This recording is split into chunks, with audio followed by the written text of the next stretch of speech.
Assalamualaikum warahmatullahi wabarakatuh. Perkenalkan, nama saya Gigi Bati Damrawan. NIM saya 1810311152. Di sini saya dari kelompok 5C2 fisioterapi.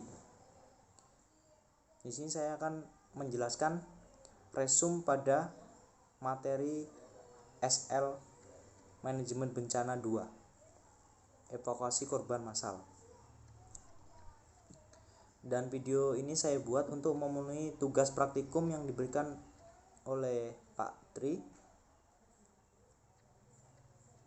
Nah, begini hasil resum saya. Nah, resum pada manajemen bencana evakuasi massal. Bencana adalah rangkaian peristiwa yang mengancam dan mengganggu kehidupan dan penghidupan masyarakat yang disebabkan oleh faktor alam dan faktor non-alam maupun manusia, sehingga mengakibatkan timbulnya korban jiwa manusia, kerusakan lingkungan, dan kerugian harta benda dan dampak psikologis. Tentunya bencana alam ini sangat tidak diinginkan oleh setiap insan atau setiap manusia.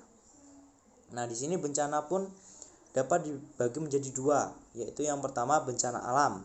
Contoh bencana alam yaitu gempa bumi, gunung meletus, banjir, dan tsunami dan lain-lain. Nah, untuk bencana akibat ulah manusia yaitu kecelakaan transportasi darat, laut, dan udara, kecelakaan industri, ledakan bom, dan kerusuhan. Nah, dampak bencana terhadap kesehatan masyarakat. Tentu bencana memiliki dampak terhadap kesehatan masyarakat. Yang pertama, korban massal. Yang jelas jatuhnya korban. Lalu panik, depresi, bingung, dan neurosis. Jadi ketika terjadi bencana, pasti korban akan mengalami depresi atau shock. Entah itu dikarenakan karena kehilangan sanak saudara atau kehilangan harta benda dan lain-lain. Lalu diskoordinasi, rusaknya sarana kesehatan. Contoh ketika terjadi gempa bumi maupun tsunami, maka sarana kesehatan akan rusak, akan luluh lantah, lumpuhnya pelayanan kesehatan rutin. Selanjutnya, di sini saya akan menjelaskan mengenai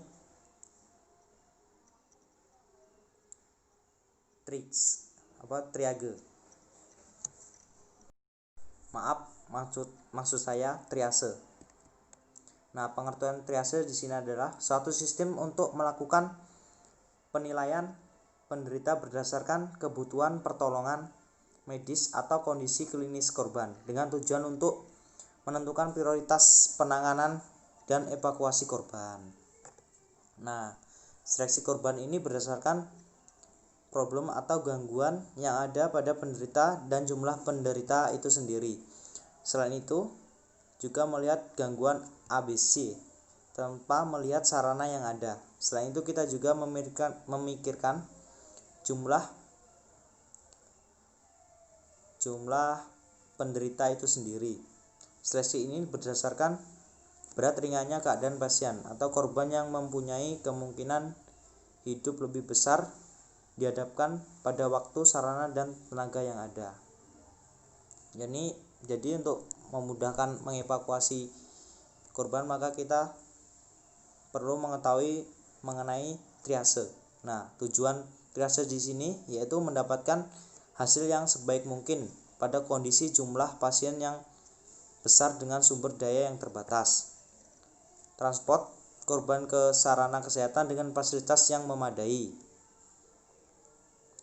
Nah, untuk saat ini ya bisa menggunakan mobil atau apapun, misalnya ambulan begitu. Lalu penentuan prioritas akan menekankan pada morbiditas, mortalitas, dan kecacatan. Nah, untuk dasar-dasar triase, yang pertama jumlah yang cedera, derajat cedera, kemungkinan bertahan hidup, sarana dan kemampuan. Nah, yang dilakukan pada triase yang pertama penilaian tanda vital dan kondisi korban. Lalu kita bisa menilai harapan hidup pasien. Lalu penilaian tindakan yang diperlukan.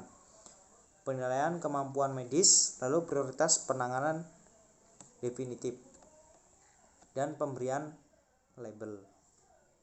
Nah, untuk metodenya yang pertama ada START, yaitu Simple Triage and Rapid Treatment. Lalu Primary Survey ABC atau CAB. Lalu algoritma dan sistem typing atau pengkodean. Nah, untuk klasifikasinya yang pertama ada prioritas 1, yaitu warna merah.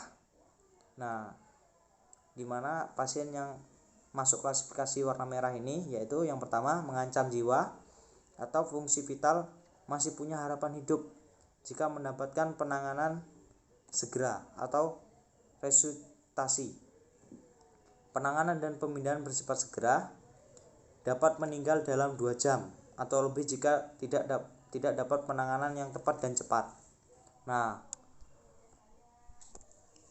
untuk contoh obstruksi jalan napas, kegawatan pernapasan, shock dan trauma parah, luka bakar dengan trauma inhalasi, dibawa ke RS Kabupaten atau RSUP. Lalu kita masuk ke prioritas kedua, yaitu warna kuning. Potensial mengancam jiwa atau fungsi vital bila tidak segera ditangani. Evakuasi ke fasilitas kesehatan sebelum 6 jam. Biasanya kondisi ini membutuhkan pembedahan. Penanganan dan pemindahan bersifat jangan terlambat. Contoh, trauma abdomen, trauma pada dada tertutup tanpa ancaman asfiksia, trauma ekstremitas dan patah tulang dengan pendarahan yang terkontrol, trauma kepala tertutup, trauma mata dan luka bakar derajat sedang, dibawa ke RS kecil. Lalu kita masuk ke prioritas yang ketiga, yaitu warna hijau. Untuk pelayanan nomor prioritas yang ketiga yaitu tindakan pelayanan kesehatan seperti biasa, tidak terlalu mendesak, dapat ditunda. Jika ada korban yang lebih memerlukan penanganan, evakuasi terlebih dahulu. Misalnya, untuk prioritas yang ketiga ini penanganan yang biasa saja karena tidak mengancam jiwa maupun nyawa. Contohnya, luka memar, lecet, fraktur simpel tertutup, luka bakar ringan. Dan untuk penanganannya dibawa ke puskes saja. Nah, untuk prioritas yang keempat yaitu warna hitam. Mengacu pada korban-korban dengan trauma atau penyakit yang sangat serius sehingga kecil kemungkinan untuk selamat atau meninggal saat datang. Death on arrival. Beberapa kasus prioritasnya lebih rendah untuk evakuasi atau penanganannya. Contoh, mati batang otak dan penyakit terminal, dibawa ke RS Kabupaten atau RSUP. Sekian penjelasan saya pada MB 2 evakuasi korban. Kurang lebihnya saya mohon maaf. Saya akhiri. Wassalamualaikum warahmatullahi wabarakatuh. Terima kasih.